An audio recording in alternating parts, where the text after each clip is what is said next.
Hi guys, good morning. चलो, तो हम लोग बहुत ही बढ़िया सा और इंटरेस्टिंग चैप्टर पढ़ रहे थे जिसका नाम था डिमांड। बहुत आगे आ गए थे हम लोग डिमांड इस चैप्टर में। याद दिला दूं कि हम लोग ने डिमांड में क्या क्या पढ़ा था। सो डिमांड इस चैप्टर में हम लोग ने बात करी थी अबाउट क्या बोलते हैं, सबसे पहले वी स्पोक अबाउट कि डिमांड को किस तरीके से एक्सप्रेस करते हैं। It is expressed in terms of what, quantity, price and time. फिर बात हुई थी कि डिमांड को कैसे क्रिएट करते हैं। तो demand is created by what, ability, sorry first there should be desire, desire के बाद एबिलिटी, एबिलिटी के बाद विलिंगनेस टू पे। सही बात एकदम, यस सर। फिर चर्चा हुई कि there are different factors that influences the demand. वो कौन से फैक्टर्स थे? Price of commodity, price of related commodity, income of the consumer, habits, tastes and preferences, climatic conditions, size of population, composition of population, level of national income, ऐसे बहुत सारे factors हम लोग ने डिस्कस किए थे।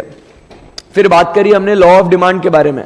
अदर थिंग्स बीइंग कांस्टेंट, वो क्या कहता है? As the price of the commodity rises the quantity demanded falls and vice versa, indicating what, an inverse relationship between the price and the quantity demanded, other things being constant. फिर बात हुई कि ये law of demand तो पढ़ लिया sir. Now the question is what is the rationale behind operation of law of demand. So what is the rationale behind operation of law of demand? Law of diminishing marginal utility. Second point we talk about is the price effect. Price effect में दो बातें आती है, एक substitution effect है और दूसरा है इनकम इफेक्ट। तीसरा पॉइंट हम लोग बात करते हैं number of uses, multiple uses की बात हो रही है।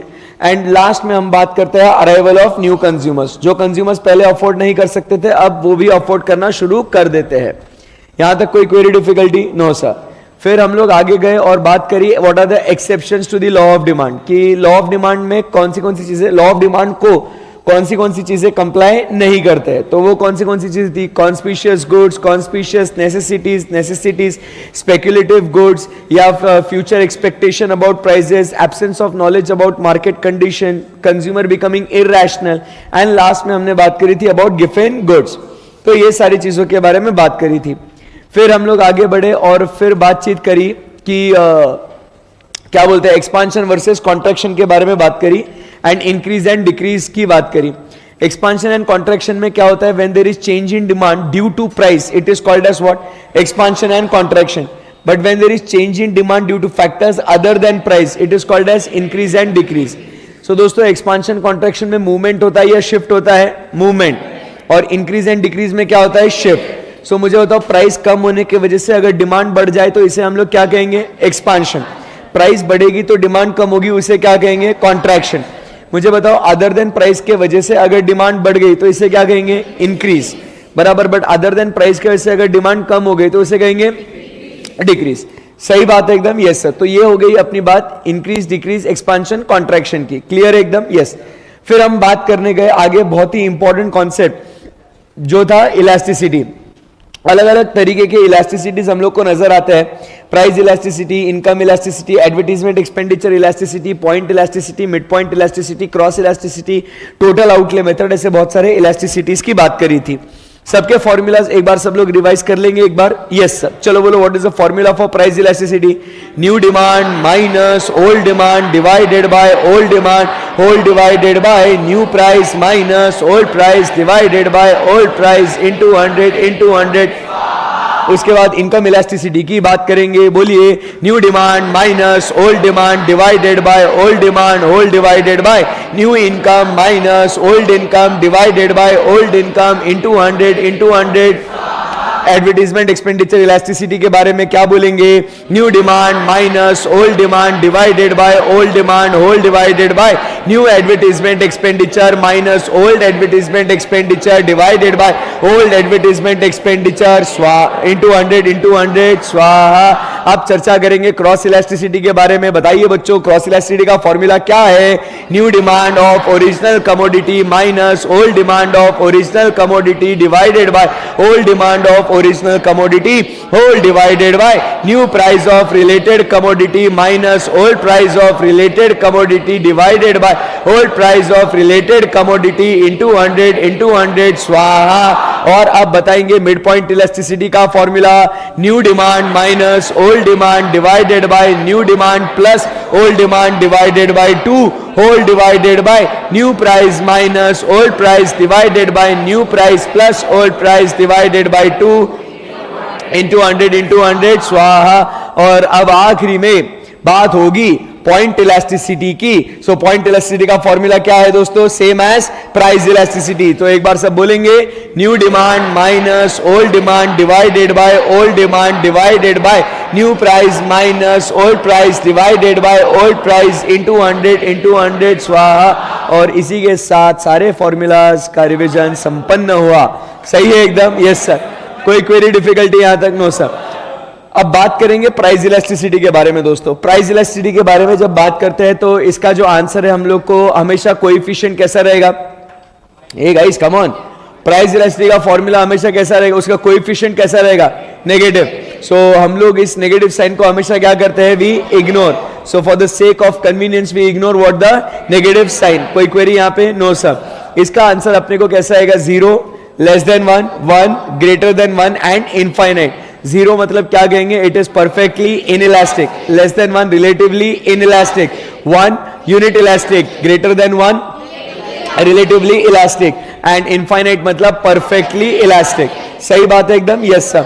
उसके बाद मुझे बताओ, अभी आप सोचो और जवाब देना। Percentage change in demand is equal to 0 irrespective of change in price. क्या कर रहे हो? बोलो ना answer. Perfectly inelastic. Percentage change in demand is 0 when there is a change in price. क्या होगा? Perfectly inelastic. सही है। उसके बाद मुझे बताओ, percentage change in demand is equal to percentage change in price, unit elastic. Percentage change in demand is infinite with the slightest change in price, perfectly elastic. Percentage change in demand is greater as compare to change in price, relatively elastic. Percentage change in demand is less as compared to change in price, relatively inelastic. Clear एकदम? Yes sir.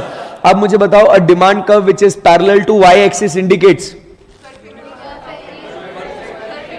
demand curve parallel to y axis, perfectly inelastic.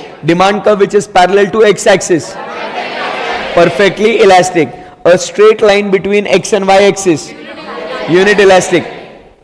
Demand curve which is steeper or closer to y axis, relatively inelastic. And away from y axis, तो diagram भी कोई दिक्कत नहीं है. Then we talk about what is the rationale behind operation of law of what are the determinants of price elasticity. So क्या क्या है determinants of price elasticity? Number 1, availability of substitutes. Substitutes available है, इसके लिए elasticity है. Second point बोलो, फटाफट अभी बोलते जाओ. Position of commodity in the consumers budget. मुझे बताओ, पोजीशन अगर कम है तो इलास्टिक या इनइलास्टिक?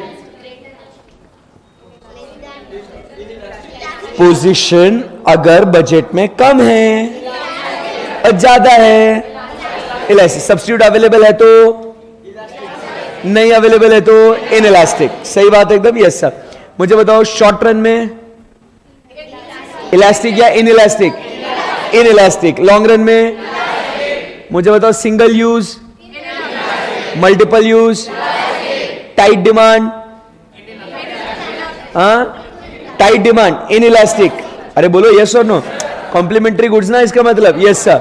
मुझे बताओ, अगर कंज्यूमर हैबिचुअल है तो पक्की बात है, इलास्टिक या इनइलास्टिक? इनइलास्टिक. अगर वो प्रोडक्ट मीडियम रेंज का हो तो इलास्टिक. चीप या एक्सपेंसिव हो तो? सही है ना? खत्म हो गया. आगे यहीं तक तो पढ़ा था जो पढ़ा था. अब टोटल आउटले मेथड की बात कर रहे हैं. टोटल आउटले मेथड की बात करते हैं, which is based on total expenditure given by Alfred Marshall.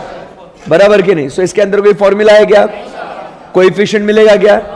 Based on what? Analysis. मुझे बताओ, प्राइस कम या ज्यादा हो रहा है, खर्चा उतना ही है, यूनिट इलास्टिक. बराबर. प्राइस बढ़ी, खर्चा कम, प्राइस कम, खर्चा बढ़ा, रिएक्शन है ना यहां पे. सो इसको क्या बोलेंगे? इलास्टिक.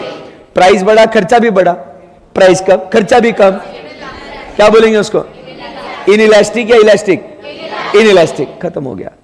जो पढ़ा था यहीं तक पढ़ा था दोस्तों. कॉन्फिडेंस है क्या इसमें? Yes sir.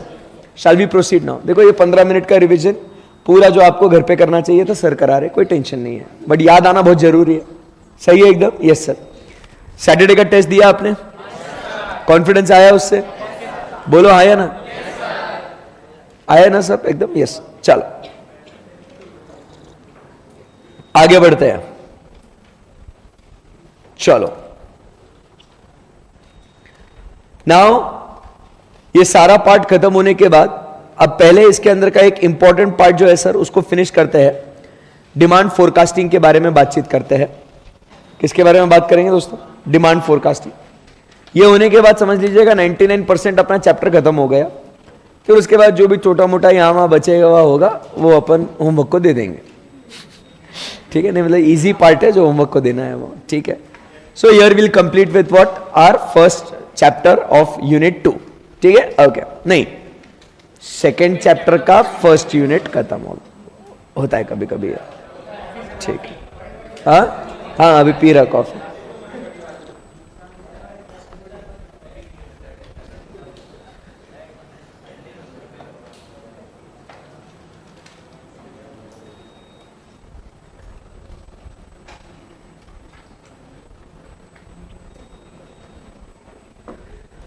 चलो, so now we talk about is methods of demand forecasting. Before we go and study कि methods of demand forecasting, चलिए सर बात करते हैं सबसे पहले what is demand forecasting. Demand forecasting क्या होता है? As the name suggest, आने वाले समय में अपने प्रोडक्ट की डिमांड कितनी होगी उसको एंटिसिपेट करना, उसको प्रिडिक्ट करना is nothing but what we call it as demand forecasting. Elasticity खत्म हो गया भाई, अभी बात हो रही है, इसको बोलेंगे क्या अपन? Demand forecasting. एकदम सिंपल है भाई। अब देखो अभी नवंबर में बैच शुरू होगी और एक फाउंडेशन की, उसमें कितने बच्चे आएंगे बराबर के नहीं? मुझे इसके बारे में अनुमान लगाना चाहिए कि नहीं? क्योंकि उसके हिसाब से आप समझने की कोशिश करो। मुझे बुक्स प्रिंट करने होंगे बराबर, मुझे बैच का शेड्यूल टाइमिंग डिसाइड करना होगा, कितने एडमिशंस के लिए मुझे क्लासरूम ये करना है वो मुझे देखना पड़ेगा। बोलो हाँ या ना? तो ये एंटिसिपेशन करना is nothing but what we call it as demand forecasting. ये बात समझ में आई आपको? Yes sir. अब ये डिमांड फोरकास्टिंग करेंगे तो क्या होता है, इससे हम लोग अपने रिसोर्सेज का प्लानिंग कर सकते हैं, बेटर यूटिलाइजेशन कर सकते हैं, मिस यूटिलाइजेशन नहीं होगा, हम लोग कभी भी आउट ऑफ बिजनेस नहीं होंगे, हमारे पास रॉ मटेरियल हमेशा रहेगा। तो ये सब उसके फायदे हैं, इसीलिए डिमांड फोरकास्टिंग करना जरूरी है। ये क्लियर है एकदम बात? अब चलिए मालिक आगे बढ़ते हैं। सर ये बेसिक समझ में आ गया कि ओके डिमांड फोरकास्टिंग क्या होता है, बट आज जो मेन इसके अंदर जो बात है वो जो सीखनी है वो क्या है sir? The methods of demand forecasting. कौन से अलग तरीके हैं कि जिसके माध्यम से आप क्या कर सकते हो, डिमांड को फोरकास्ट करोगे। क्लियर है एकदम बात? Yes sir. तो सबसे पहले जो हम लोग मेथड की बात कर रहे हैं ये रहा आपके सामने, सर्वे ऑफ बायर्स इंटेंशन। क्या कह रहा है उसके अंदर? बोलो ना मित्रों, क्या यस सर? क्या लिखा है वो पढ़ना है। यस सर बोल रहे हैं। क्या लिखा है? सर्वे of buyers intention.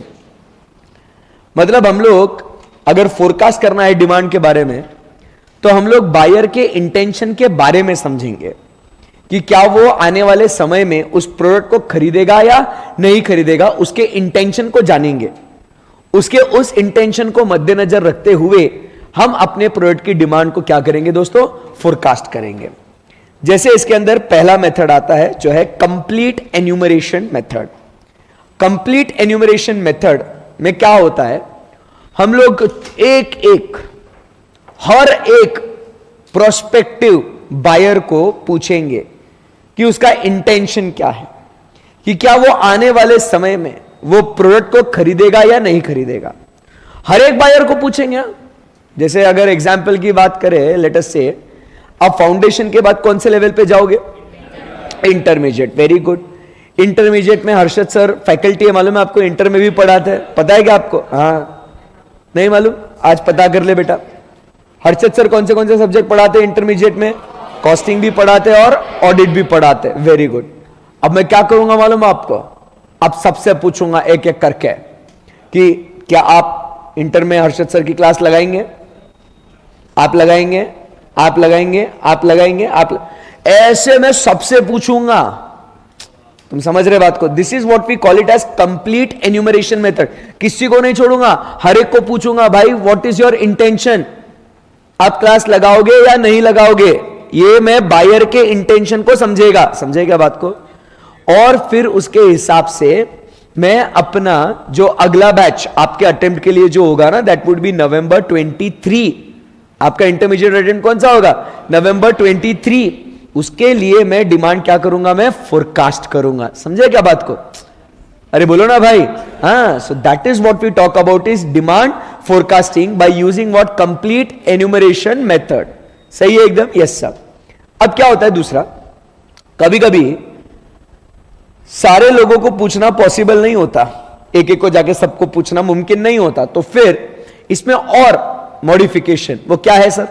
Sample survey method. क्या बोलते हैं इसके अंदर? तो sir what is this sample survey method? Sample survey मतलब आप सबका ग्रुप है, आप सबका ग्रुप है ना, मैं क्या करेगा? मैं स्टैटिस्टिकली साइंटिफिकली कुछ तो भी है ना, ऐसा सैंपल निकालेगा, मैं बोलेगा इसको अगर इसका अगर सर्वे किया ना, खत्म, डिमांड फोरकास्टिंग कर सकता हूं मैं। तो मैं क्या करूंगा? आपके ग्रुप में का जो एक लीडर होता हूंगा, या ऐसा कोई की आवाज जिसके है ना लोग सुनते हैं आपके ग्रुप में, कुछ भी होने की, ये भाई उसको बोलना है यार, वो नहीं सुन रहा मेरा, ऐसा कोई तो भी एक बंदा या बंदी होती है हर ग्रुप में। तो मैं क्या करेगा? एकदम सोच विचार करके देखेगा, समझेगा वो कौन व्यक्ति है जो उस ग्रुप का लीडर है, उसको जाके पूछेगा मैं, भाई तू इंटर में लगाएगा क्या मेरी क्लास? बोलेगा हाँ सर, बस क्या? फिर मेरे को पता है कि अगर ये आया तो इसका पूरा ग्रुप आएगा। समझे नहीं समझे? इसको बोलते हैं sample survey. Instead of asking each and everyone, अपन क्या करेंगे? सैंपल निकालेंगे। सबको पूछने से अच्छा, 100% पूछने से अच्छा, उसमें से क्या करेंगे सर?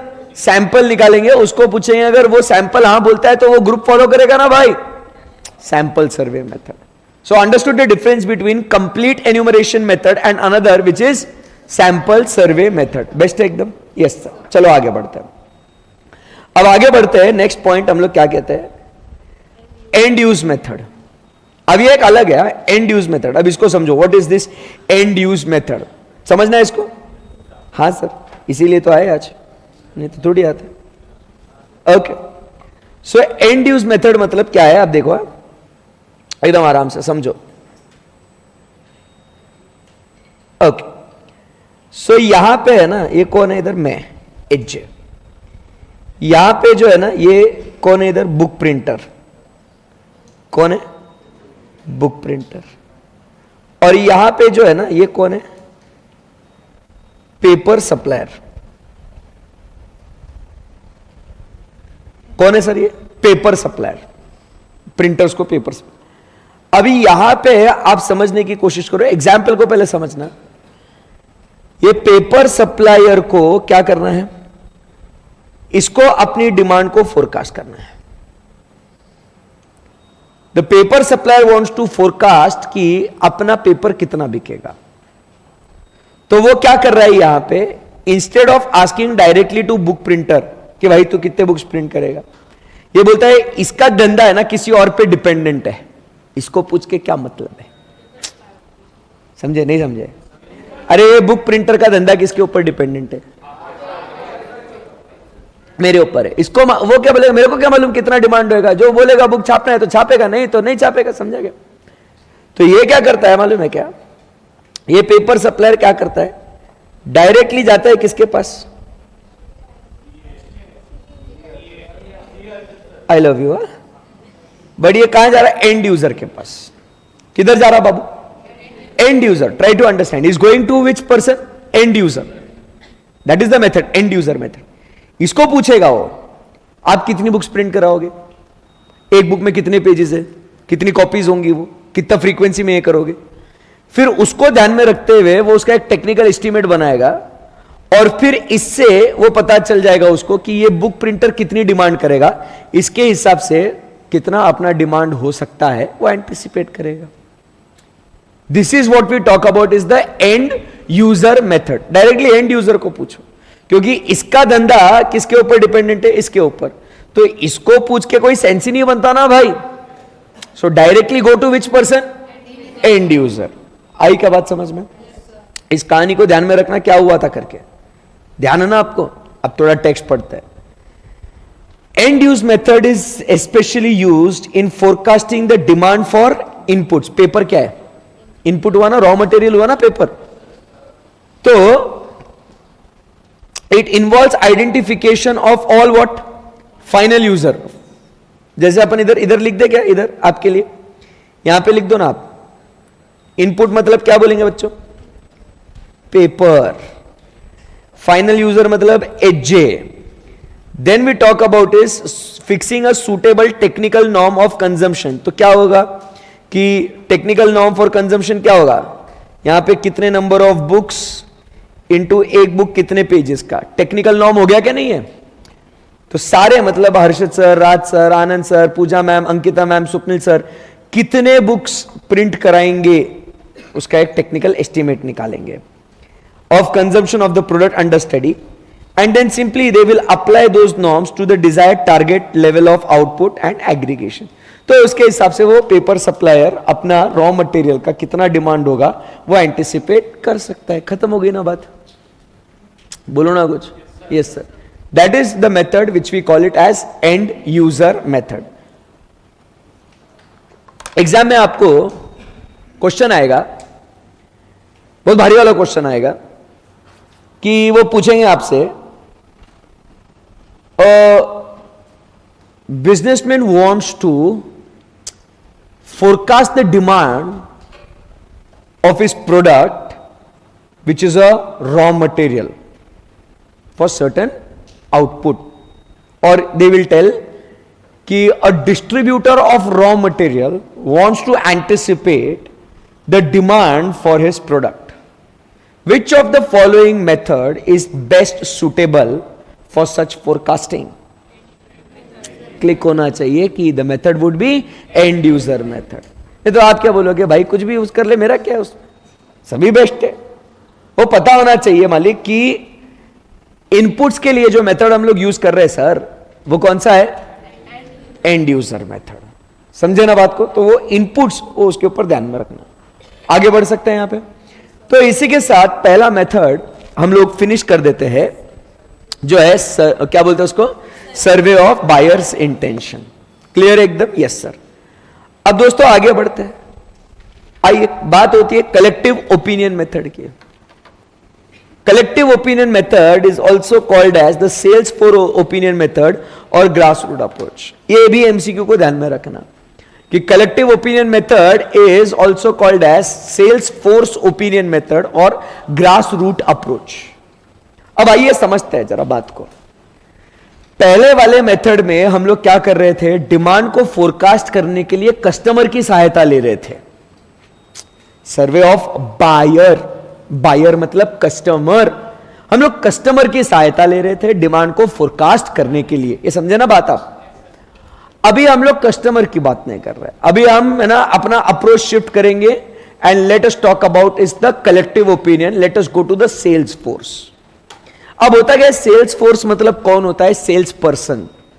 बराबर कि नहीं? अपने जो सेल्स पर्सन होते हैं वो. अभी जैसे आप लोगों ने यहां पे एडमिशन लिया, बराबर कि नहीं? आपने फाउंडेशन को आपको पढ़ना था तो आपने यहां पे एडमिशन लिया स्वप्निल बटनी क्लासेस में. मुझे बताइए एडमिशन लेने से पहले कितने बच्चों ने हर्षद सर, अंकिता मैम, पूजा मैम, स्वप्निल सर या राज सर या आनंद सर से बात करी पर्सनली? मेरे को तो किसी ने फोन नहीं किया. डायरेक्टली पहली बार आपको यहां पे मिला हूं मैं. किसी ने बात नहीं करी मेरे से. क्यों, नाराज थे क्या? नहीं सर, नंबर नहीं था. नहीं तो सर आपसे ही बात कर लेते. बट आप अभी यही समझो कि आपने यहां एडमिशन लेने से पहले आपने किससे बात करी? आपने फैकल्टी से बात नहीं करी, आपने सेल्स पर्सनल से बात करी, सेल्स फोर्स से बात करी. बोलो यस और नो? Yes sir. तो आप समझने की कोशिश करो, ये जो सेल्स पर्सनल होते हैं ना दोस्तों, ये कस्टमर से काफी लेवल तक कनेक्टेड होते हैं. इसीलिए तो इसको बोलते हैं grass root. Grass root level पे आपसे कनेक्टेड कौन था? Sales force. अल्टीमेट कस्टमर से कनेक्टेड कौन था? Sales force. तुम समझ रहे बात को? हाँ. तो क्या होता है ना, आपने इंक्वायरीज करी उन सेल्स पर्सन को, बैच कब स्टार्ट हो रही है? भाई मैं अब भी नहीं आ सकता यार, बाद में आ सकता हूं क्या? बाद में कोई बैच है क्या? क्या मुझे कोई एंट्री पॉइंट मिलेगा क्या? मिलेगा तो मैं बाद में उसको मिस पोर्शन को कैसे कवर करूंगा मैं उसको, बराबर कि नहीं, फीस क्या होगी, टाइमिंग क्या होगा, कहां स्टे करेंगे, कैसे बैचेस कंडक्ट होंगे, बैकअप मिलेगा क्या, ये सब चीजें आपने किससे बात करी, सेल्स फोर्स। ये सब प्रश्न आपने पूछे होंगे ना, ये क्वेश्चंस आपने, मेरे को ऐसा लगता है कि पूछे होंगे आप सबने। अब क्या हुआ, एक दिन है ना, हम लोग सब बैठे थे, सारे फैकल्टीज मिलके, बोले यार बैच अनाउंस हुई है, अब कितने बच्चे आएंगे एंटिसिपेट करना है। हमारे से तो कोई बात ही नहीं कर रहा है बच्चा, हम कैसे अनुमान लगाए बताओ कि कितना प्रोडक्ट का सेल होगा करके, कितनी डिमांड होगी करके बताओ। मेरे को तो ऐसा, तो हमको तो पता नहीं चलेगा ना, तो हमको क्या करना पड़ेगा, सारे जितने भी सेल्स पर्सन है उनको बुलाना पड़ेगा भाई, उनको बुलाना पड़ेगा, उनको बिठा के उनसे पूछना पड़ेगा कि आपके राय में, आपके ओपिनियन में, समझ रहे बात को, कितनी डिमांड होगी, ये बैच अनाउंस कर रहे हैं हम लोग, कितनी डिमांड होगी। तो ये सेल्स फोर्स जो है ना, ये अपना ओपिनियन देंगे कि सर देखो हम बच्चों से ऐसी ऐसी बातें कर रहे थे, बच्चे बोल रहे थे हाँ ये डेट पे आ सकते हैं, बट बच्चा अगर सर बोल रहे हैं आप अगर ये डेट पे रखोगे ना तो सर बच्चे नहीं आएंगे। उनके ओपिनियन हम लोग ले रहे हैं, क्योंकि वो किससे कनेक्टेड है सर, अल्टीमेट कस्टमर से। You getting my point, sales force opinion method. तो हमारे जो सेल्स फोर्स है ना, कुछ सेल्स पर्सनल बोलेगा सर बस तुम बैच अनाउंस करो रे सर, तुम इकोनॉमिक्स इतना भारी पढ़ाते ना, तुम बस बैच अनाउंस करो, बच्चे आएंगे सर, मतलब प्रॉब्लम ही नहीं है, बस मार्केट में खबर फैलने दो बस कि बैच स्टार्ट हो रही करके। मैंने बोला ठीक है, बट ये ज़्यादा हो गया ना, ये बहुत ज़्यादा ऑप्टिमिज्म दिख गया इसके अंदर, बहुत ही ज़्यादा पॉजिटिव सोच रहा है, अच्छी बात है बट रियलिस्टिक सोचना चाहिए। दूसरा क्या बोल रहा है वो, सर नहीं सर बच्चे नहीं आएंगे सर, अभी उनको ऑलरेडी 12th का इतना प्रेशर है, पढ़ाई वो सीए की पढ़ाई वढ़ाई, तो सर वो अभी तो सोचेंगे नहीं, 12th के बाद देखेंगे सर वो, सर अभी बच्चे नहीं आएंगे। मतलब क्या बोल रहा भाई, तो एक बहुत ही ज्यादा ऑप्टिमिस्ट है, एक बहुत ज्यादा पेसिमिस्ट है। तो हमें क्या करना है, इन सबका ओपिनियन इकट्ठा करना है ना, we have to collect their opinion and eliminate the bias of optimism and pessimism to get a true forecast of the demand. This method, my dear friends, is called as collective opinion method. सबका opinion को इज्जत देते हुए हम क्या करेंगे, demand को forecast करेंगे। क्लियर एकदम बात? Yes sir. So this is collective opinion method. Firms having wide network of sales personnel can use the knowledge, experience and skills of sales force opinion method. अब ये क्या लिखा है यहां पे, Firms having wide network of sales personnel can use this method. अब मुझे बताओ, आपको ऐसा ही है ना, वापस से एग्जाम में टेस्ट कैसे करेंगे, नॉलेज को कितना डिटेल में आपने पढ़ा है पूछेंगे, वो आपसे पूछेंगे सवाल कि there is an organization having a wide network of sales personnel spread across India, which of the method is preferable for forecasting the demand, end user method, grass root approach, survey of buyers intention, ऐसा कुछ भी बोलेंगे तो आपको पता होना चाहिए यहां पे कौन सा यूज करेंगे, ग्रास रूट अप्रोच। और जानबूझ के सेल्स फोर्स ओपिनियन मेथड नाम नहीं देंगे, जानबूझ के कलेक्टिव ओपिनियन नाम नहीं देंगे, जानबूझ के क्या बोलेंगे वो, ग्रास रूट। समझे क्या बात को? Yes sir. द रैशनल है, रैशनल मतलब रीजन और रीजनिंग और logic behind this method is that the salesmen being what the closest to the customers likely to have most intimate close feel of the reactions of the customers to the changes in the market. These estimates of salesmen are consolidated to find out the total estimated sales. These estimates are what then reviewed to eliminate the bias of optimism on the part of some salesmen and pessimism on the part of others.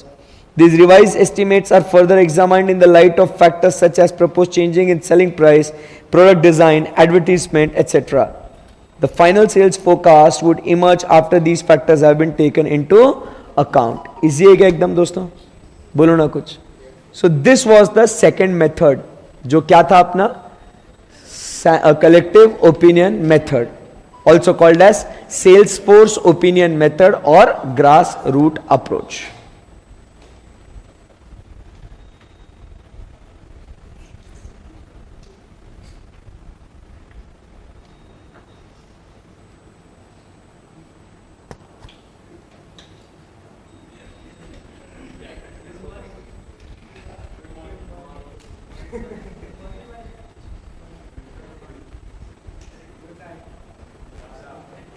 ये घर पे बोलने का ऐसा सुन रहा था, सुन रहा है ना तू, ये ना ध्यान रखना, टीचर भी कभी स्टूडेंट था, हम भी घर पे ऐसे येड़ा बनाते थे, ऐसा ऐसा बैठते थे ऐसे, नहीं मैं सुन रहा हूँ, सुन रहा हूँ, my eyes are close by but my ears are open. ये ज्ञान है ना, ये मेरे को नहीं, क्योंकि मैं ये कर बैठा हूं तो मेरे को मालूम है, एक्सपीरियंस किया था ना, तो वही तो बोल रहा हूँ, एक टीचर भी कभी स्टूडेंट था, बट फिर इसके लिए फाउंडेशन सीपीटी में 3rd अटेम्प्ट में पास हुआ ना। अब तुम डिसाइड कर लो एक्सपीरियंस का क्या करना अभी है, यूज करना है तो कर लो, है ना। हाँ चलो, सो अभी बात करेंगे नेक्स्ट एक्सपर्ट ओपिनियन मेथड की। अभी हमने कौन से पहले तो हमने कस्टमर से पूछ लिया, फिर हमने अपने सेल्स फोर्स से पूछ लिया, अब चलेंगे हम लोग किधर, एक्सपर्ट के पास। अब जब दोस्तों हम लोग बात करते हैं ना expert opinion method, now what is this expert opinion method, एकदम आराम से समझना। एक्सपर्ट्स, हर एक इंडस्ट्री के अलग अलग क्या होते हैं दोस्तों, एक्सपर्ट्स होते हैं। आप समझो, हर इंडस्ट्री के अपने अपने क्या होते हैं दोस्तों, अलग अलग एक्सपर्ट्स होते हैं, एक्सपर्ट्स। जैसे रियल एस्टेट की बात करते हैं, रियल एस्टेट में लोग वहां पे उनके एक्सपर्ट्स होते हैं, स्टॉक मार्केट के अपने अलग एक्सपर्ट्स होते हैं। तो एक्सपर्ट्स की क्या राय है, उसके हिसाब से हम लोग डिमांड फोरकास्ट करेंगे। अब जैसे आप समझने की कोशिश करिए कि रियल एस्टेट में जब हम लोग बात करते हैं, किसकी बात करते हैं, रियल एस्टेट में। अब मान लो मैं एक बिल्डर है, कौन है, ऐसा बिल्डर ने, रियल एस्टेट डेवलपर बिल्डर। अब अपन मान लो अपन कोई है ना एक प्रोजेक्ट है, अपन कोई स्कीम स्टार्ट कर रहे हैं मालिक, and I am really now concern कि अगर मैं ये प्रोजेक्ट स्टार्ट करता हूं तो क्या मेरा ये स्कीम बिकेगा, क्या इसमें लोग फ्लैट्स, ऑफिसेस, शॉप्स खरीदेंगे क्या, आई एम क्यूरियस। सो मैं क्या करता हूं कि मैं देखो कस्टमर को तो पूछ नहीं सकता आप खरीदेंगे क्या नहीं खरीदेंगे, सेल्स फोर्स से ठीक है एक आध बार पूछ सकता हूं, बट मुझे बेटर आइडिया यहां पे अभी कौन दे सकता है, एक्सपर्ट, जो real estate consultants, agent, brokers, they are the experts in that field. तो मैं क्या करेगा, मैं उस एक्सपर्ट से पूछेगा कि देखिए मैं ये प्रोजेक्ट स्टार्ट कर रहा हूं, यहां पे लॉन्च कर रहा हूं, आपका क्या कहना है, what is the thought behind this. तो वो मुझे ना ऐसे मैं एक एक्सपर्ट से नहीं बहुत सारे एक्सपर्ट से पूछूंगा। एक्सपर्ट नंबर 1 बोलेगा कि हाँ ये लोकेशन अच्छा है, आजकल लोगों के पास अभी पैसा भी आ गया, इकोनॉमी रिवाइव भी हो गई है, तो ये सभी लोग रियल एस्टेट में इन्वेस्ट कर रहे हैं। दूसरा बोलेगा नहीं अभी कुछ ऐसे रियल एस्टेट का बोलते नहीं आता, मार्केट एकदम स्टैग्नेंट है, क्योंकि इन्वेंट्री सब जगह इतना अवेलेबल है, इतने सारे स्कीम्स हो गए, फ्लैट्स हो गए, तो पता नहीं यार कि लोग खरीदेंगे नहीं खरीदेंगे। तो ऐसा हर एक एक्सपर्ट से हम लोग क्या करेंगे, फीडबैक लेंगे, बताएंगे नहीं किसी को कि उस एक्सपर्ट ने क्या बोला, उस एक्सपर्ट ने क्या बोला, सारे एक्सपर्ट्स का डेटा इकट्ठा करके उसको मर्ज करके फिर एक कॉमन कंक्लूजन निकालेंगे कि डिमांड कितनी होगी। That is what we talk about is expert opinion method. यहां पे अभी किसकी राय लेंगे सर, एक्सपर्ट की। सेल्स फोर्स ओपिनियन मेथड में किसकी ओपिनियन, किसका ओपिनियन ले रहे थे, सेल्स टीम का। अभी किसका ओपिनियन ले रहे, एक्सपर्ट्स का। Professional market experts and consultants, बराबर के नहीं, have specialised knowledge about numerous variables. ये जो एक्सपर्ट्स है ना, they have knowledge about what numerous variables that affect demand. अलग अलग वेरिएबल्स की जानकारी रखते हैं वो, income of the people who are going to put money into real estate, the population in that particular locality, the upcoming development in that particular area. So ऐसा बहुत कुछ knowledge उनके पास रहता है। This coupled with मतलब combined with का मतलब क्या होता है, combined with the varied experience। अब उनका तजुर्बा भी है, उनको knowledge तो है ही है, knowledge के साथ साथ experience भी है, provides them with a probable estimate of what a probable मतलब possibility, probability of the demand in future. Under this method, instead of depending upon the opinions of the buyers or salesmen, buyers में कहा था survey of buyers intention, salesman मतलब कहा था sales force opinion method. So firms request, solicit मतलब request, solicit का मतलब होता है आग्रह करना, रिक्वेस्ट, सॉलिसिट। तो firms request the opinion of specialist और experts through series of carefully design questioners.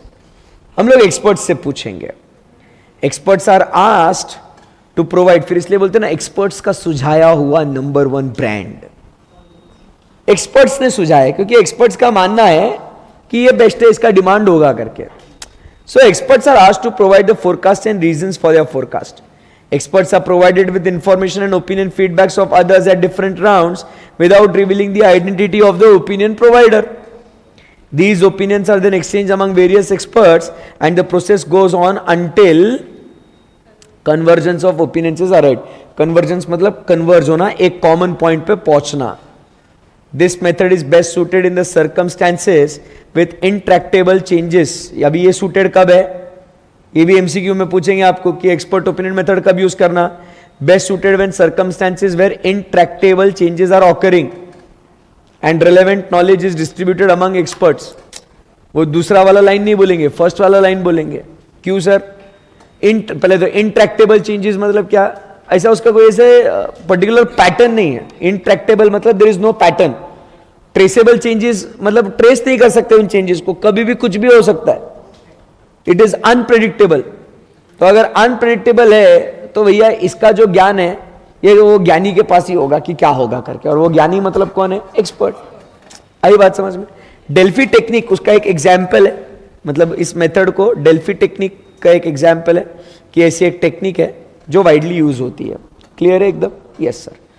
सो दोस्तों ये हो गया अपना कौन सा third method which speaks about, बोलो ना, expert opinion method of demand forecasting. कोई क्वेरी डिफिकल्टी है यहां पे तो पूछ लीजिएगा. बेस्ट एकदम. आगे बढ़ते हैं. आइए अब चर्चा करते हैं अबाउट स्टैटिस्टिकल मेथड के बारे में. स्टैटिस्टिकल मेथड में मतलब क्या है? इसमें हम लोग थोड़ा ग्राफ, स्टैटिस्टिक्स, पास्ट डेटा, इन सब का इंफॉर्मेशन हम लोग लेंगे. अब क्या होता है ना, जैसे उसके अंदर एक बात है, मेथड कौन सा है? ट्रेंड प्रोजेक्शन मेथड, जिसके अंदर ग्राफिकल है और फिटिंग ट्रेंड इक्वेशन मेथड है. दोनों सेम ही है, दोनों सेम ही है. बट ये क्या है? ये स्टैटिस्टिक्स के माध्यम से यूज करेंगे. अभी जैसे क्या होता है ना, ट्रेंड प्रोजेक्शन मेथड में एक है ग्राफिकल प्रोजेक्शन मेथड. ये कब यूज कर सकते हैं? जब अपने पास बहुत सालों का डेटा अपने पास अवेलेबल है. तो अपन क्या करेंगे? इसको इतना गंदा ग्राफ नहीं बनाएंगे, ये ठीक है. अपन क्या करेंगे? उन पॉइंट्स को जो है ना मालिक, अपन क्या करेंगे? इसको अपन ऐसा प्लॉट करके रखेंगे. जो जितने भी सालों का डेटा है ना अपने पास, उसको अपन प्लॉट करके रखेंगे. फिर अपन क्या करेंगे? उसको कनेक्ट करेंगे अपन ऐसा. मैं कनेक्ट करता हूं इसको.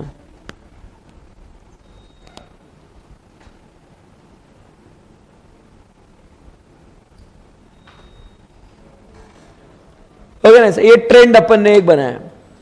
अब इधर से फिर अपने को पता चलता है कि आने वाले समय में बिजनेस ये टाइम पीरियड पे, ये पर्टिकुलर टाइम पीरियड पे बिजनेस ऐसा ऐसा ग्रो हुआ था. यहां पे अगर मैं लिखता हूं रेवेन्यू, या यहां पे लिखता हूं मैं सेल्स, तो यहां से हम लोग क्या कर सकते हैं कि भाई अभी देख अपना इसमें ना अप एंड डाउन चलता था बिजनेस, बट अब अपना बिजनेस ग्रो हो रहा है. तो मैं यहां से आगे क्या प्रेडिक्ट कर सकता हूं कि बिजनेस और आगे बढ़ेगा करके.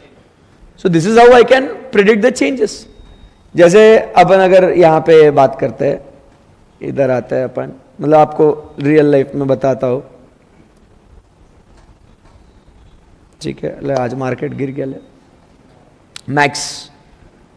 अब देखो ये जो है, ये ऐसा स्टॉक मार्केट आपको दिख रहा है कि सेंसेक्स 1991 के पहले से डेटा ही है. ये ऐसा स्टॉक मार्केट है. तो ओवर द पीरियड आपको क्या दिख रहा है? आप अगर देखोगे तो यहां पे आपको दिखेगा कि इस पीरियड में 2009 में एक ड्रॉप आया, 2009 के बाद आप देखोगे 2019 के करीब एक ड्रॉप आया. तो आपको दिख रहा है कि भाई हर 10 साल में एक ड्रॉप आना है, फिर वापस से मार्केट उठना है और बढ़ना है. एनालिसिस है भाई. We can project what will happen in future. दिख रहा है कि आपको, आपके सामने ही है. देखो 10 साल का डायरेक्ट इधर दिख रहा है कि इधर ड्रॉप आया है. ये इधर लोएस्ट 2009 में, फरवरी 2009 में. ये यहाँ पे 2019-20 में ये ऊपर ड्रॉप आया. यू नेवर नो, 2029 2030 में भी क्या हो सकता है. सही है ना? एकदम ड्रॉप आएगा वहां पे, तब भर भर के पैसा लगाना तभी, क्योंकि आपको मालूम है एक ड्रॉप आएगा, वो ड्रॉप आने के बाद इन्वेस्ट कर लेना, बहुत सारा पैसा बहुत मिलेगा. तभी याद करना मेरे को, अगर है ना आपने पैसा लगाया होगा तो, है ना. यस, हाँ लॉस हो गया तो देखो investment is subject to market risk, please read all scheme related documents carefully before investing. ठीक है, तो ये डिस्क्लेमर भी दे दिया मैंने. But that is the situation. ये अगर अपन 5 साल का देखें तो 5 साल में भी अगर और थोड़ा डिटेल में जाए तो आप देखोगे यहां पे कि मार्केट यहां पे गिरा, फिर वापस से बढ़ा, वापस ऐसे. तो अभी मार्केट अभी क्या पोजीशन है कि बाबा मार्केट बढ़ेगा. अभी 1 ईयर का देखते हैं. सो अभी देखो ये साइकिल आपको दिख रहा है यहां पे कि मार्च में गिरा, फिर वापस से मई में गिरा, तो मार्च अप्रैल में, फिर वापस से जून में गिरा, फिर वापस से बढ़ा, फिर वापस से यहां भी सितंबर में गिरा.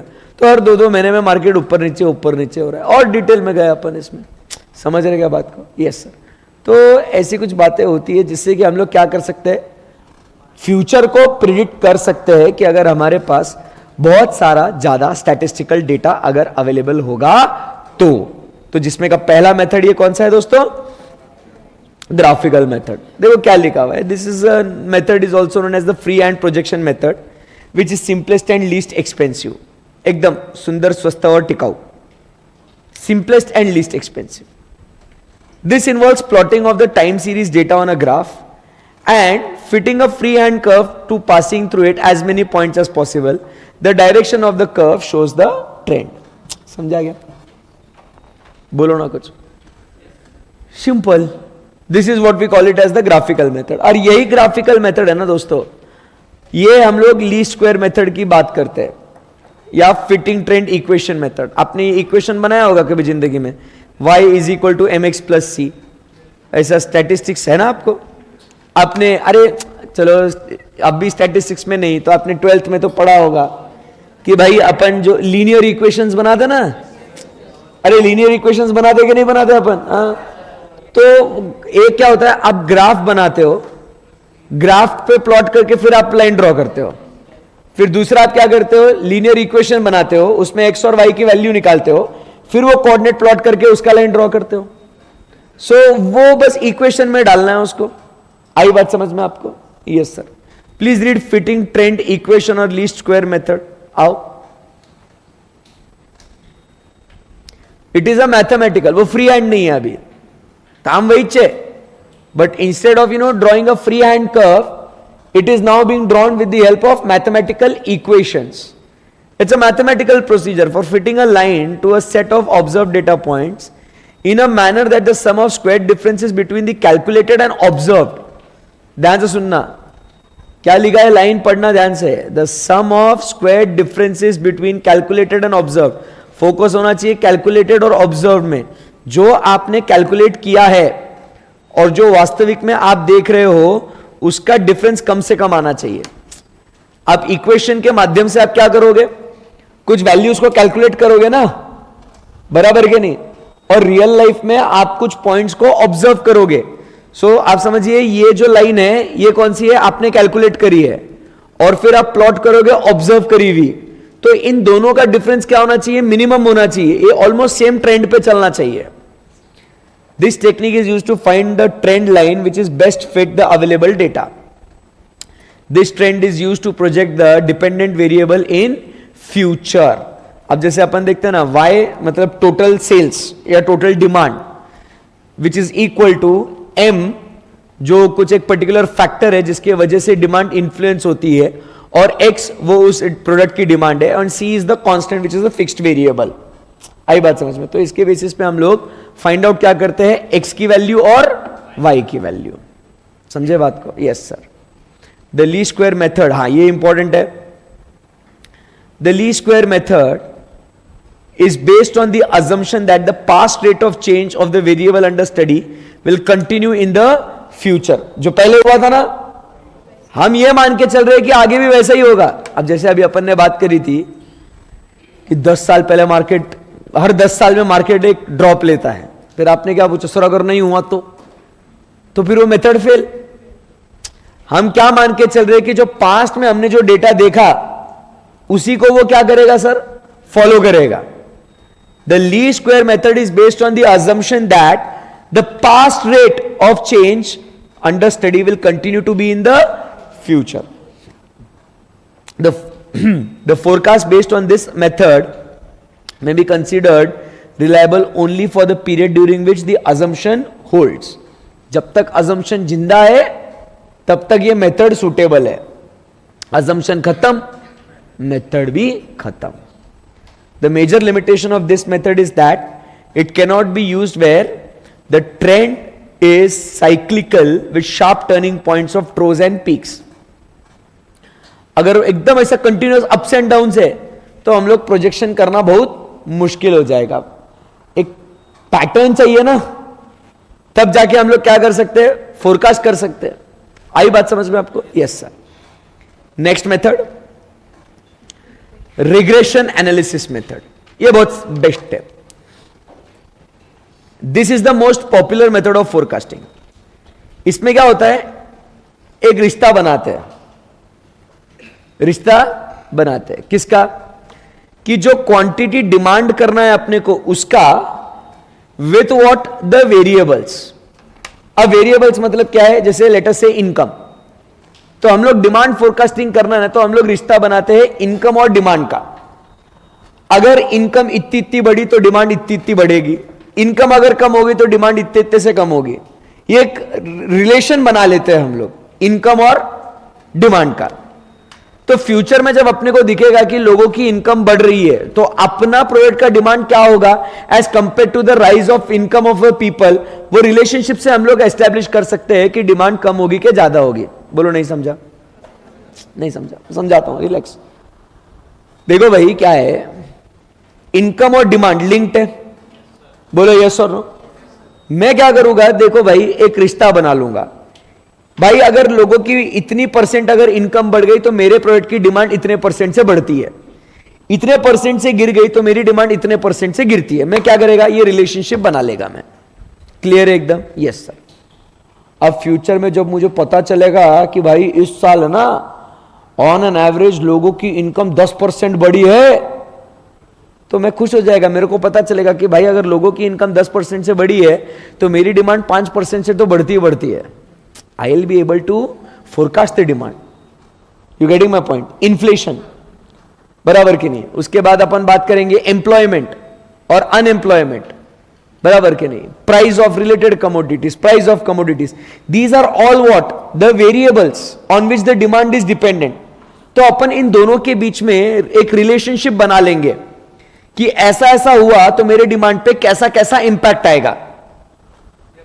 अरे बोलो ना भाई. Yes sir. That method is called as what? Regression analysis. फिर से पढ़ते हैं. Under this method, a relationship is established between quantity demanded, which is dependent upon the independent variables such as income, price of related goods. Once this relationship is established, we derive a regression equation assuming the relationship to be linear. कि ऐसा होगा करके, ये ऐसा हो गया तो वो वैसा होगा. समझेगा बात को? That is what we call it as regression analysis. Then controlled experiment method. Controlled experiment method. अब क्या होगा कंट्रोल एक्सपेरिमेंट मतलब, कुछ पर्टिकुलर लोगों पे ये प्रोडक्ट ट्राई किया जाएगा, फिर उनसे पूछेंगे कि क्या आप ये प्रोडक्ट को खरीदेंगे क्या. अगर हां तो फिर क्या हो जाएगा, वो उसके हिसाब से डिमांड फोरकास्ट करेंगे. जैसे for example controlled experiment. Controlled experiment मतलब वो लार्ज स्केल पे नहीं होगा. कंट्रोल, कभी आप मॉल में गए कभी, या कोई ऐसा क्या बोलते हैं उसको, सुपरमार्केट में गए होंगे कभी, डी मार्ट, बिग बाजार, ऐसा कभी गए सुपरमार्केट में कभी? हाँ. तो स्टार बाजार वगैरह से आता ना, ऐसे अलग अलग बाजार है ऐसे, तो वहां कभी गए होंगे आप. तो वो कुछ नया कोई कंपनी ने ना कोई नया मान लो फ्रूट जूस निकाला होगा कोई, तो वो क्या करेंगे, वो आपको बोलेंगे sir please try. Ma'am, madam लीजिए ना, ट्राई कीजिए ना मैडम, लीजिए ना मैडम. आप बोलेगे नहीं मेरे को नहीं चाहिए. वो बोलेगा अरे फ्री है, ला इधर ला. तो मेरा फ्री है तो यू ड्रिंक इट. फिर वो लगे आपसे पूछता है मैम अच्छा लगा, हाँ मस्त है, दे और थोड़ा दे. आप पी लेते हो फ्री फंड में. फिर वो लगे आपके सामने एक फॉर्म निकालते हैं, मैम प्लीज इसकी डिटेल्स फिल कर दीजिएगा ना, कि आपको ये प्रोडक्ट कैसा लगा. फिर आपका रैंकिंग करते हो, टेस्ट ऐसा है, बराबर की नहीं. फिर इसका प्राइस वो आपको पूछेंगे, प्राइस इतना है तो ये प्राइस क्या, इसका प्राइस क्या होना चाहिए. वो एक्सपेरिमेंट कर रहे हैं आपके ऊपर. फिर उसके हिसाब से ऐसे बहुत लोगों का फीडबैक लेके फिर क्या करेंगे वो लोग, उसको मार्केट में लॉन्च करेंगे और सोचेंगे कितना डिमांड होगा करके. आपको पता है टाटा नैनो जब लॉन्च हुई थी, ऐसे ही मॉल में वो छोटी सी गाड़ी ऐसे मॉल में डिस्प्ले पे रखी थी, लोग आएंगे, देखेंगे, फोटो वोटो खींचेंगे, पूछेंगे अब ऐसा देख के खरीदेंगे क्या तू? हाँ खरीदेंगे। डिमांड फोरकास्ट करते हैं। आज के तारीख में भी आप बड़ी बड़ी गाड़ियां भी आप मॉल में देखते हो, सही है ना एकदम? Yes sir, that is controlled experiment method.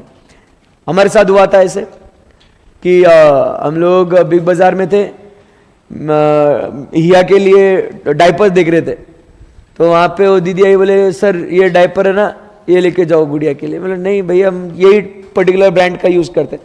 बोले सर फ्री में दे रहे, मतलब ला दे।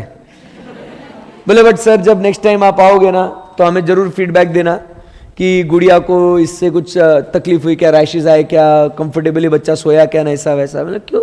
बोले सर हम लोग ये ना फिर फीडबैक यूज करके अपना प्रोडक्ट कितना बिकेगा, कस्टमर का हम लोग रिव्यू देंगे, फिर हमारा डिमांड कैसा होगा फोरकास्ट करेंगे हम। मतलब बेटर है। हाँ नहीं क्यों बताओ ना, फ्री में लेना था ना वो।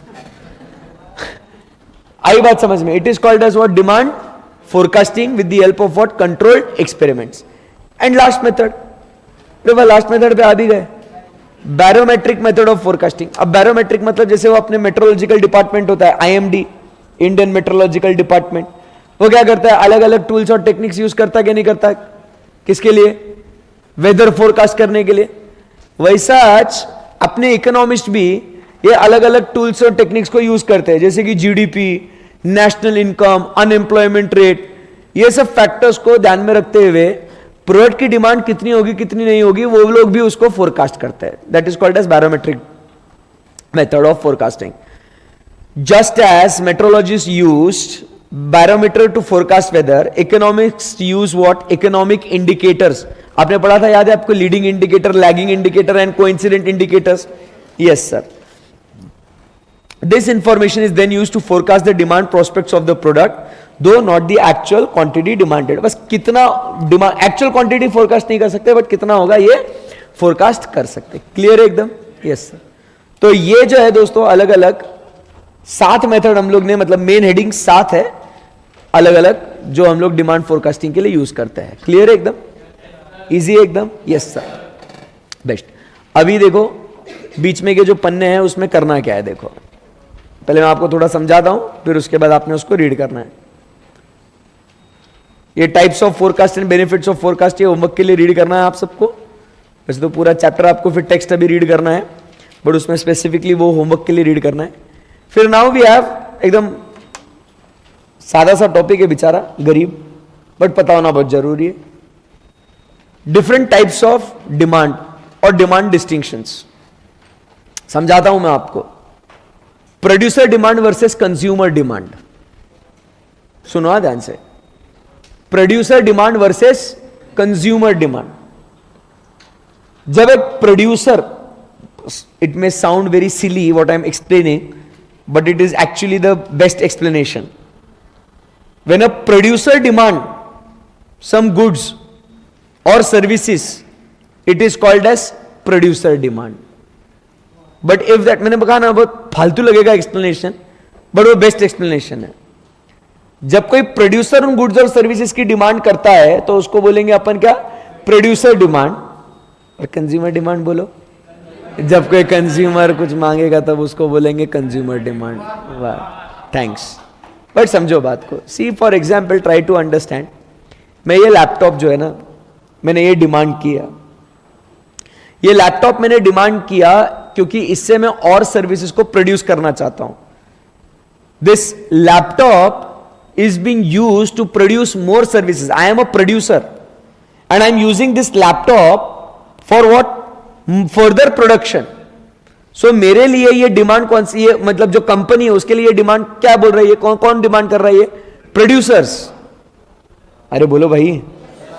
बट यही लैपटॉप जब आप डिमांड करोगे, आप इससे थोड़ी कुछ प्रोड्यूस करने वाले हो, आप तो आपके निजी यूज के लिए, पर्सनल यूज के लिए यूज कर रहे हैं ना। You are going to consume it, you are going to use it. इसको क्या बोलेंगे अपन? Consumer demand. चलो एक काम करते हैं, और सिंपल एग्जांपल ताकि आपको अच्छा लगे। मैंगोज, मैंगोज आपने भी परचेस किए, मैंगोज मैंने भी परचेस किए।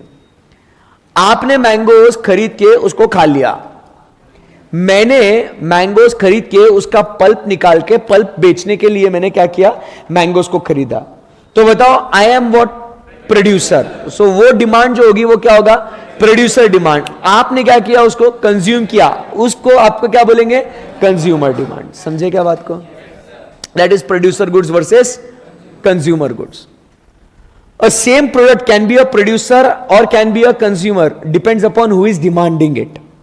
Clear एकदम? Yes sir. उसके बाद durable goods and non durable goods. Durable goods मतलब क्या है, जो चलता ही जाए, जिसको हम लोग यूज कर सके ज्यादा देर तक।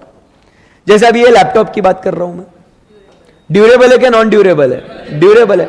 ऐसे थोड़ी है कि आपका बैच खत्म हो गया, लैपटॉप खत्म, आज पड़ा है लैपटॉप और कल वापस नया लैपटॉप लाना पड़ेगा, ऐसा है क्या? नहीं, it is a durable goods. ये एसी का बताओ, ड्यूरेबल है कि नॉन ड्यूरेबल है? ड्यूरेबल है ना। ऐसे थोड़ी आज हवा फेंका, कल वापस खराब हो गया, कल नहीं, हवा के लिए नया एसी लाना पड़ेगा। बोलो ना कुछ। ये कैमरा आज रिकॉर्डिंग करेगा, कल नहीं करेगा, ऐसा है क्या? नहीं, चलता ही जाएगा सर। ये टीवी, ये प्रोजेक्टर, ये क्या है, ये सब ड्यूरेबल गुड्स है। But let us talk about this cup.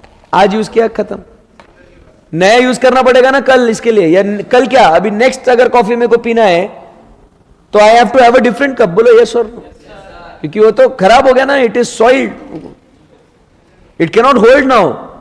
अरे बोलो भाई यस सर। तो उसको क्या बोलेंगे अपन, नॉन ड्यूरेबल। सही बात है ना। आपका खाना, फूड ड्यूरेबल है या नॉन ड्यूरेबल है? एक बार खाया हुआ खाना वापस, वही खाना वापस खा सकते क्या? नहीं खा सकते ना सर, चबा के रखता हूं, बाद में खाता हूं।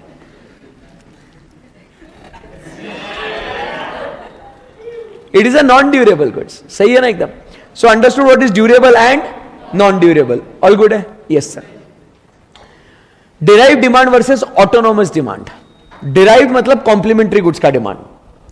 पेन है तो इंक की डिमांड डिराइव होगी, कार है तो पेट्रोल की डिमांड डिराइव होगी, मोबाइल फोन है तो सिम कार्ड की डिमांड डिराइव होगी।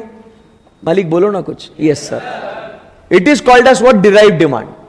पानी का बॉटल सर डिराइव नहीं है, ऐसे चाहिए था पानी, कोई चीज है इसके वजह से पानी की डिमांड करी, ऐसे थोड़ी है सर। पानी पीना है, पीना, खत्म हो गया बात sir. Autonomous demand is independent demand which is not dependent upon some another product. अरे बोलो भाई यस सर। बट क्या है जिंदगी में ना, रियल लाइफ में वो डिराइव्ड है या इंडिपेंडेंट है कहना बहुत मुश्किल है। आप क्या बोलोगे, सर आपको तीखा लगा, इसके आपने मिर्ची खाई, इसकी वजह से आपने देखो पानी की डिमांड करी, तो डिराइव हुआ ना सर। वो अरे बोल सकते हैं, काफी वो line of distinction is very thin. But basically अगर एक प्रोडक्ट है, उस प्रोडक्ट को यूज करने के लिए अगर कोई दूसरी चीज की डिमांड करते हो तो उसको अपन क्या कहेंगे सर? बोलो ना, डिराइव डिमांड। क्लियर एकदम साहब? चलो आगे बढ़ते हैं। Industry demand versus company demand. Industry demand versus company demand. अब इंडस्ट्री डिमांड मतलब क्या है? स्टील इंडस्ट्री है, अरे स्टील इंडस्ट्री है ना, हाँ, तो स्टील का डिमांड पूरे इंडस्ट्री में कितना हो रहा है? नहीं समझे?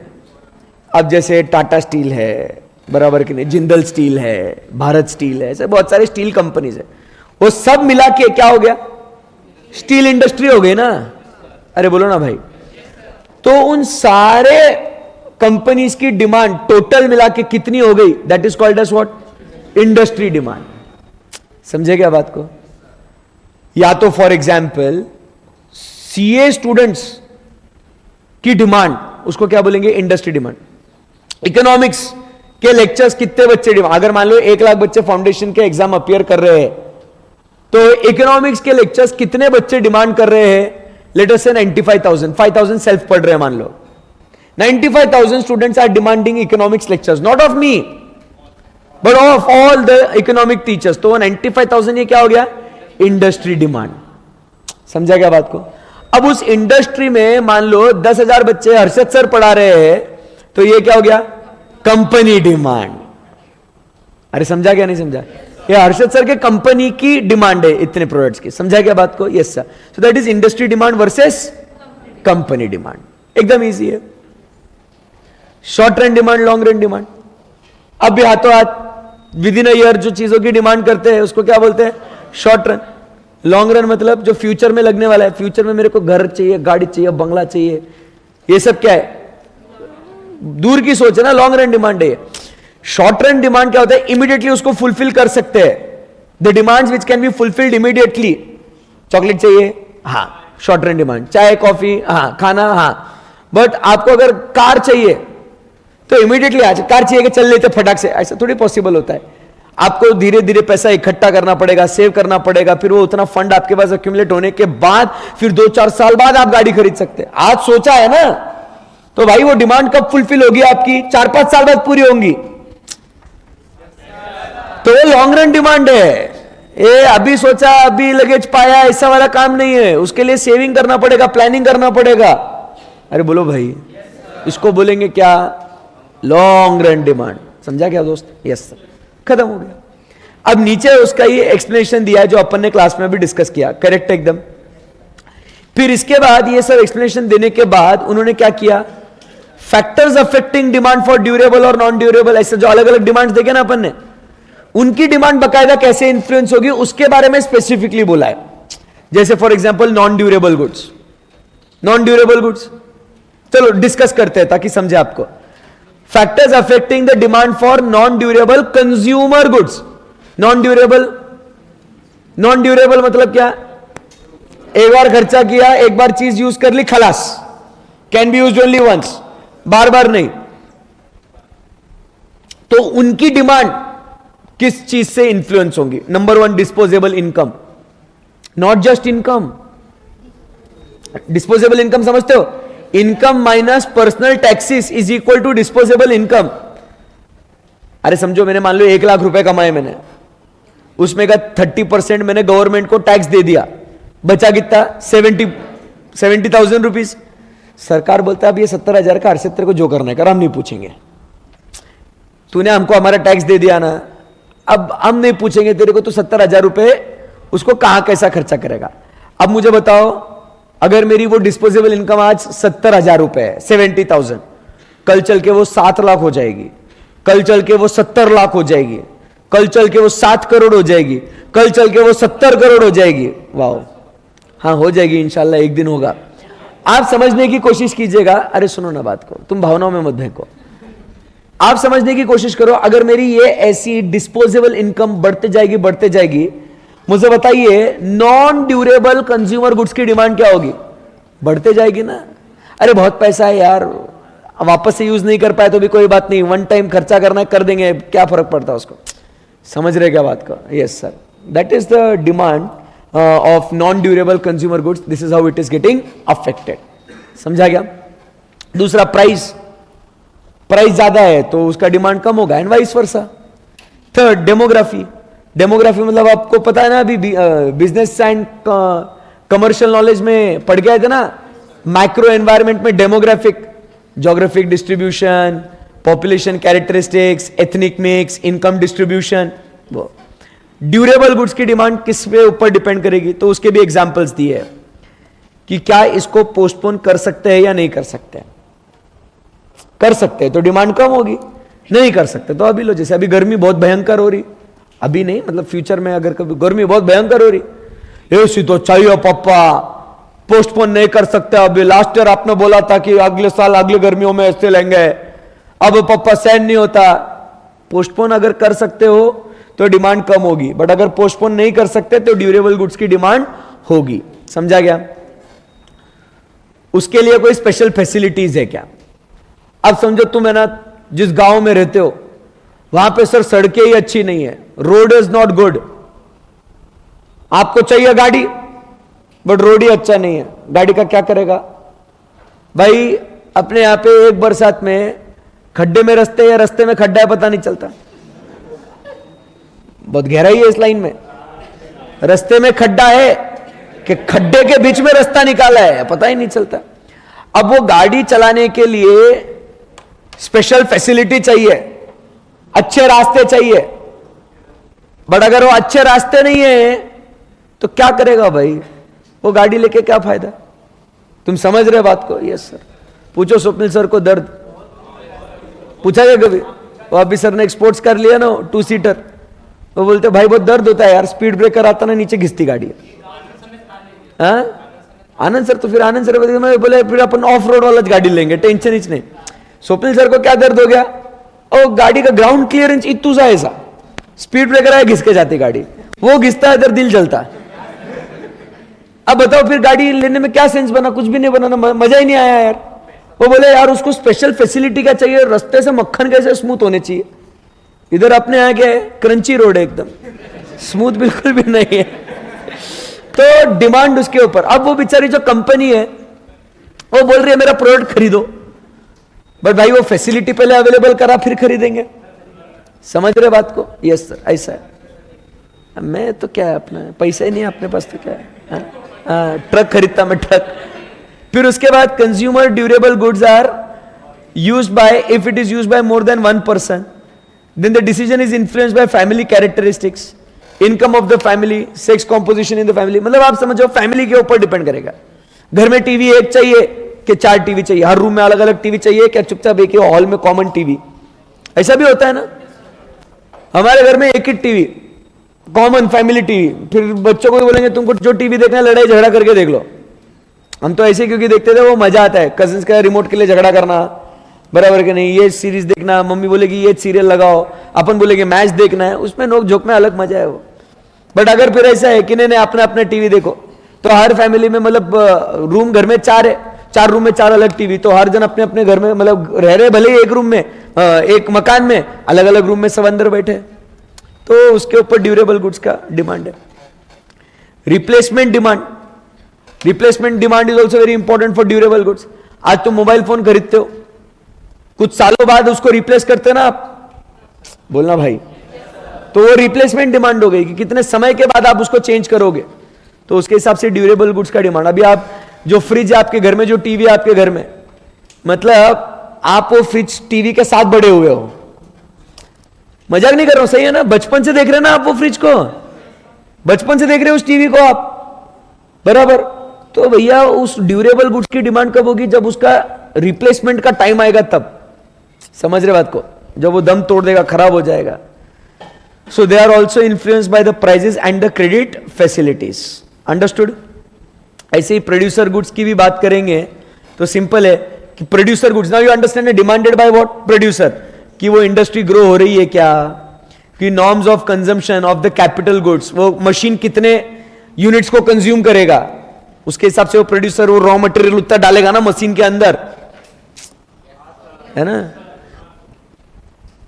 सब्स्टिट्यूटेबल फैक्टर का प्राइस, हायर प्रॉफिट मार्जिन है क्या, फर्म ऑप्टिमिस्टिक है अबाउट सेलिंग हायर आउटपुट। अगर मैं सोच रहा हूं कि ज्यादा बिकेगा तो ज्यादा रॉ मटेरियल परचेस करेगा, टेक्नोलॉजी।